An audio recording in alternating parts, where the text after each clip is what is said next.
उम्मीद करता हूँ कि आप सब बहुत अच्छे होंगे। पढ़ते रहिए, मेहनत करते रहिए और फटाफट से अपने नोट्स निकाल लीजिए और पेन निकाल लीजिए। और ये शॉर्ट नोट्स पूरी वीडियो को अंत तक देखिएगा, स्किप बिल्कुल मत करिएगा। और फटाफट से इसको शेयर कर दें, लाइक कर दें, क्योंकि ऐसी वीडियो पूरी यूट्यूब पे आपको नहीं मिलेगी। शॉर्ट नोट्स के साथ ये वीडियो है। और जो मेरे चैनल पे विजिट है उनसे गुजारिश है कि फटाफट से मेरे चैनल को सब्सक्राइब कर दें, बेल आइकन ऑन कर दें, ताकि उनको नोटिफिकेशन मिलती रहे। चलिए शुरू करते हैं आज का टॉपिक। जैसा कि आप जानते हैं, EIM की क्लास है, यानी इलेक्ट्रिकल इंस्ट्रूमेंट मेजरमेंट। ये इलेक्ट्रिकल थर्ड सेमेस्टर के बच्चों के लिए है, और जो कंपटीशन लेवल की जो तैयारी कर रहे हैं उनके लिए भी ये लाभदायक होगा। चलिए आइए शुरू करते हैं। इसका 8वां चैप्टर 7वें चैप्टर तक हम लोग डिस्कशन कर चुके हैं। 7वां चैप्टर आपका था इंस्ट्रूमेंट, सॉरी माफ़ कीजिएगा, आपका इलेक्ट्रॉनिक इंस्ट्रूमेंट था। आज हम लोग देखेंगे 8वां चैप्टर, जिसका नाम है LCR मीटर, यानी कि इंडक्टेंस, कैपेसिटेंस, रेजिस्टेंस मीटर। आइए देखते हैं। तो LCR मीटर का परिचय से शुरू करते हैं। तो LCR मीटर को एक मल्टीमीटर के रूप में समझा जा सकता है। ऐसा इसलिए क्योंकि यह आवश्यकता के अनुसार प्रतिरोध, प्रेरकत्व तथा धारिता को माप सकता है, यानी कि रेजिस्टेंस, इंडक्टेंस और कैपेसिटेंस को माप सकता है। इसलिए इस LCR मीटर कहते हैं। इस मीटर में क्या होता है कि L इंडक्टेंस को मापता है, C कैपेसिटेंस को और R रेजिस्टेंस को दर्शाता है। LCR मीटर का जो महत्वपूर्ण घटक होता है वो व्हीटस्टोन ब्रिज तथा RC अनुपात भुज परिपथ होता है। यानी कि जो LCR का जो महत्वपूर्ण घटक व्हीटस्टोन ब्रिज मान लीजिए, या RC रेशियो जो होता है उस पर डिपेंड करता है। जिस तत्व का मान हमको निकालना होता है उसे ब्रिज की एक भुजा में जोड़ दिया जाता है। यानी कि जैसे कि व्हीटस्टोन ब्रिज में हम क्या करते हैं कि एक मेरा अज्ञात रेजिस्टेंस होता है, ठीक उसी कंडीशन में इसमें क्या करते हैं, जिसका हमें निकालना होता है उसको एक ब्रिज की एक भुजा से जोड़ देते हैं। विभिन्न प्रकार के माप के लिए अलग अलग प्रावधान हैं। उदाहरण के लिए यदि रेजिस्टेंस को मापना है तो व्हीटस्टोन ब्रिज के द्वारा मापा जाता है, और अगर इंडक्टेंस या कैपेसिटेंस को मापना है तो मानक कैपेसिटेंस से तुलना की जाती है, और RC अनुपात भुजा परिपथ में लगा हुआ से मापा जाता है। यानी कहने का मतलब ये है कि अगर मान लीजिए हमें कैपेसिटेंस और रेजिस्टेंस का मापना करना है तो उसे हम क्या करेंगे, RC रेशियो भुजा परिपथ में लगा देंगे, यानी अज्ञात लगा देंगे, और उससे हम उसका वैल्यू निकाल लेंगे। आगे चलते हैं। इसी क्वांटिटी को मापने के लिए ब्रिज सर्किट को DC वोल्टेज के साथ उत्तेजित किया जाता है, तथा इसी क्वांटिटी को मापने के लिए ब्रिज परिपथ को AC वोल्टेज के साथ उत्तेजित किया जाता है। बच्चों, ये जो AC क्वांटिटी लिखा हुआ है आपको, बात समझ में आ रही है? ये आपका AC होगा, ठीक है। ये आपका DC होगा, इसको आप ठीक कर सकते हैं।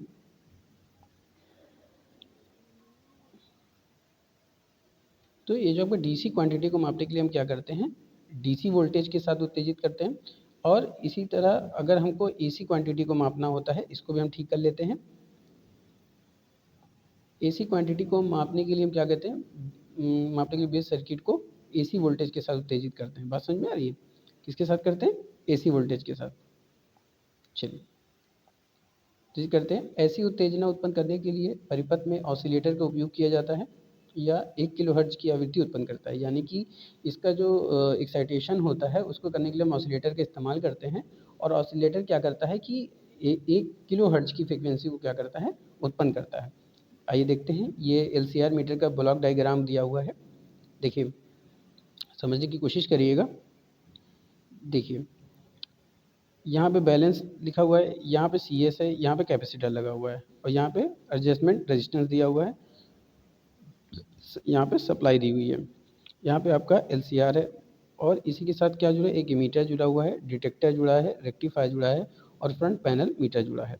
देखिए, फ्रंट पैनल मीटर का मतलब होता है कि जो हमको रीडिंग जो मिलेगी वो हमको फ्रंट पैनल मीटर पे मिलेगी, और यहाँ से सिग्नल एमीटर को मिलेगा। एमीटर से डिटेक्टर क्या करेगा, उसको डिटेक्ट करेगा कि वो AC है कि वो DC है, और रेक्टिफायर उसको क्या करेगा, हमारा AC को DC में कन्वर्ट करके हमारे पोर्ट पैनल पे शो करेगा। बात समझ में आ रही है? चलिए आगे चलते हैं। कार्य प्रणाली को देख लेते हैं। तो ब्रिज को पूरी तरह से बैलेंस करने के लिए इसे शून्य स्थिति पर समायोजित किया जाता है, मतलब 0 पर समायोजित करेंगे, एडजस्ट करेंगे। इसके अलावा ब्रिज के संतुलन के साथ साथ मीटर की संवेदनशीलता को भी समायोजित किया जाना चाहिए। ब्रिज की आउटपुट को अनुवर्ती सर्किट पर लगाया जाता है, यानी जिस पे हमको सप्लाई पर लगाना है उसको, मतलब ये सर्किट का निकालना है। अनुवर्ती सर्किट के आउटपुट को डिटेक्टर एम्पलीफायर पर लगाया जाता है, यानी कि जो अनुवर्ती सर्किट है उसकी जो आउटपुट होगी उसे डिटेक्टर एम्पलीफायर पर लगाया जाता है। अनुवर्ती सर्किट को जैसे एलसीआर हो गया, बात समझ में आ रही है?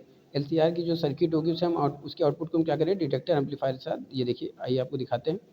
ये देखिए एमीटर फॉलोअर, बात समझ में आ रही है? एमीटर फॉलोअर क्या करता है, आपका उत्तेजक का काम करता है, बस समझ में आ रही है?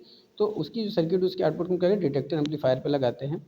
डिटेक्टर एम्पलीफायर के महत्व को इस प्रकार भी समझा जा सकता है कि अगर जो मापने वाला सिग्नल है अगर वो परिणाम में कम है, मान लीजिए उसका रीडिंग कम है, तब यह पीपीएम मीटर के सूचक को घुमाने में सक्षम नहीं होता।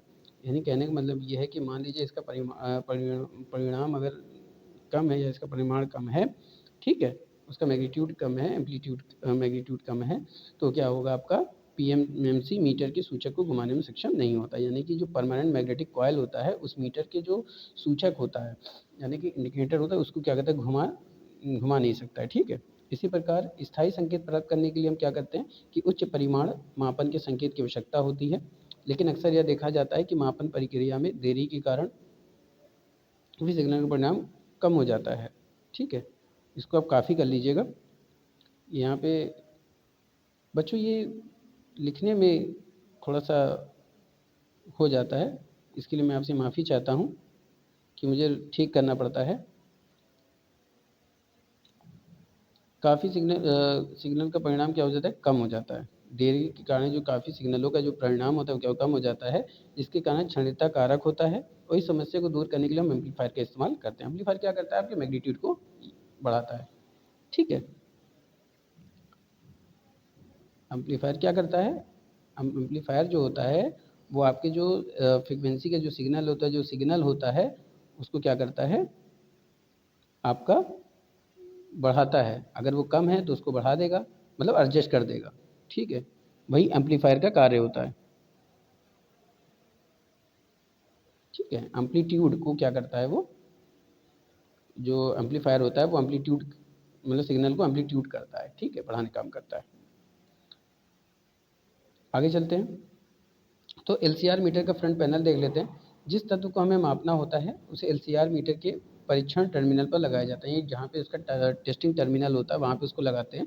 इसके बाद तत्व के प्रकार के अनुसार उसे माप लिया जाता है,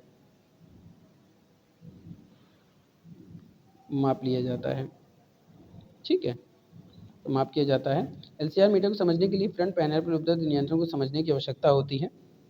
आइए कौन कौन से उसमें प्रोसेस होते हैं उसको देख लेते हैं।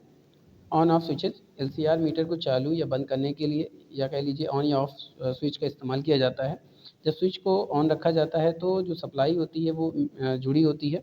इसके बाद 15 मिनट के लिए मीटर को छोड़ना महत्वपूर्ण होता है, यानी 15 मिनट तक हम उसको छोड़ दें ताकि यह रीडिंग लेने के लिए तैयार हो जाए। यानी कि जैसे ही हम उसको सिग्नल देते हैं ऐसे या सप्लाई से कनेक्ट करते हैं तो उसको क्या कहते हैं, 15 मिनट के लिए छोड़ देते हैं, तैयार हो जाता है। फिर एलसीआर मीटर ऑन हो जाता है। यह दिखाने के लिए फ्रंट पैनल पर संकेतक जलने लगता है, यानी जो संकेतक होता है वो ग्रीन कलर का या कोई भी कलर का क्या होता है वो इंडिकेट करने लगता है।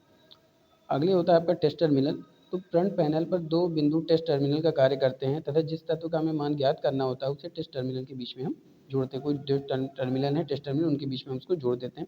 फंक्शन सेलेक्टर क्या होता है कि फंक्शन सेलेक्टर का उपयोग जब किया जाता है जब हमें एलसीआर मीटर से एल आर तथा सी, यानी एल और आर तथा सी के मान को क्या करते हैं, मापना होता है। यदि हमें मीटर से प्रतिरोध को मापना है तो प्रतिरोध मोड को चुनना होगा। यदि हमें इंडक्टेंस को मापना होता है तो हम इंडक्टेंस मोड को चुनेंगे।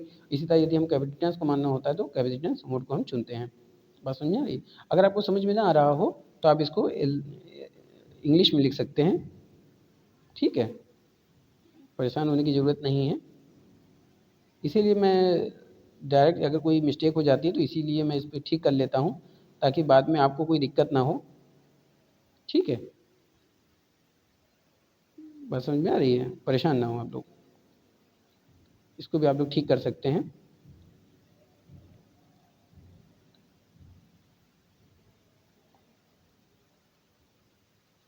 मान को मापना है, यदि हमें मीटर से प्रति, ठीक है, यदि रेजिस्टेंस को मापना होगा तो हम रेजिस्टेंस मोड को चुनेंगे और अगर इंडक्टेंस मापना है तो इंडक्टेंस मोड का और कैपेसिटेंस मापना है तो कैपेसिटेंस मोड का।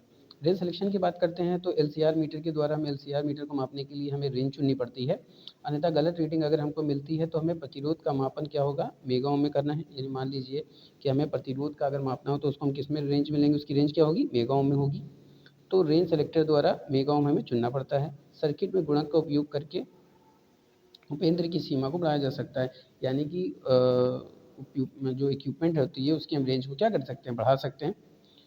गुणांक एक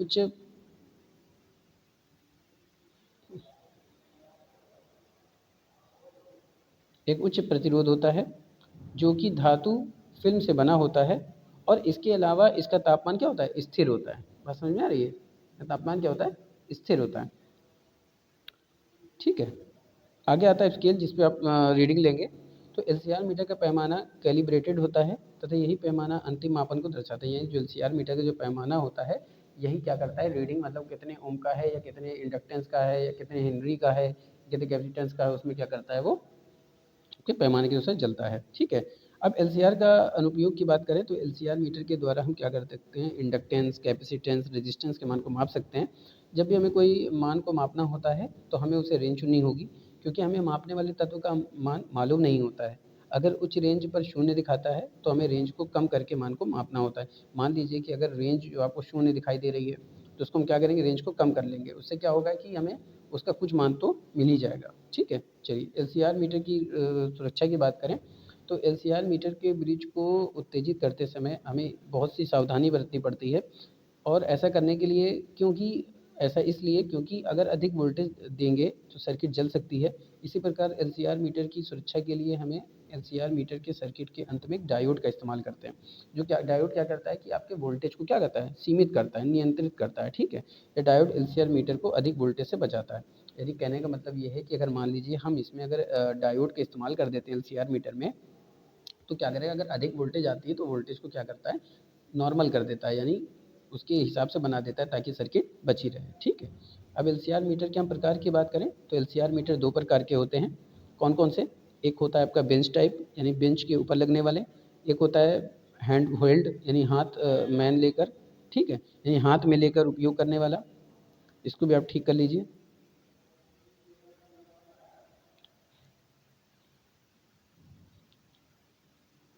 इसको भी आप ठीक कर सकते हैं। चलिए, ये तो आपका हो गया। आगे अब देखते हैं बेंच टाइप क्या होता है। तो इसी प्रकार की मीटर को बेंच के ऊपर लगाते हैं। जैसे मान लीजिए आपका फिक्स वाइस होते हैं, ठीक उसी तरह से, ठीक है, फिक्स कर दिया जाता है। और इसके अंदर एक अलग सा फीचर होता है जो क्या करता है, प्रोग्रामेबल फ्रिक्वेंसी सेटिंग या उनकी यथार्थता अधिक होती है। यानी कि इनके अंदर एक ऐसा फीचर होता है जिससे इसका प्रोग्रामेबल की जो फ्रिक्वेंसी होती है वो क्या होती है, यथार्थता अधिक होती है। तथा इनके द्वारा जो डीसी करंट, बस समझ में आ रही है, इनके द्वारा जो डीसी है वो 22 करंट, ठीक है, वोल्टेज स्वीप आदि को मापा जा सकता है। अच्छा, इसको भी आप ठीक कर सकते हैं, इनके द्वारा डीसी करंट, ठीक है, इसके द्वारा डीसी करंट वोल्टेज स्वीप आदि को माप सकता है, यानी उसके सिग्नल को माप सकता है। इसके द्वारा एलसीआर को अंशांकित किया जाता है, यानी पैमाने पर लिया जाता है। तथा इसकी जो रीडिंग जो हमें फ्रीक्वेंसी का जो इस्तेमाल करेंगे एलसीआर, वो क्या होगा, आपका 100 हर्ट्ज का इस्तेमाल कर सकते हैं, 120 हर्ट्ज का इस्तेमाल कर सकते हैं। ठीक है, 120 हर्ट्ज का, 1 किलो हर्ट्ज का, या मैक्सिमम 10 किलो हर्ट्ज तक की फ्रीक्वेंसी तक इस्तेमाल कर सकते हैं। बात समझ में आ रही है। चलिए आगे चलते हैं। लास्ट पॉइंट आपका हैंड हेल्ड यानी हाथ में लेकर उपयोग करने वाले एलसीआर मीटर क्या होते हैं, बहुत छोटे से होते हैं। और इनका एक जगह से दूसरी जगह ले जाना बहुत आसान होता है। ये हल्के तथा बैटरी से चलने वाले, तो यानी कि जो मैनुअली होते हैं वो क्या होते हैं, बहुत हल्के होते हैं और बैटरी से चलते हैं। इनमें यूएसबी एक पोर्ट लगा होता है जिसके द्वारा हम डाटा को लैपटॉप या पीसी पर भेजा जा सकता है। पोर्ट क्या होता है, जैसे आपकी पिन होती है, आपने पीएलसी में पढ़ रखा होगा, उसमें काफ़ी पोर्ट होते हैं, यानी काफ़ी पिनें होती हैं। उस पिन के जरिए से हम क्या करते हैं, कोई डाटा को हम लैपटॉप में या पीसी पर हम भेज सकते हैं। इसके द्वारा पेड़ को तथा इसी प्रतिरोध को माप सकते हैं। ठीक है,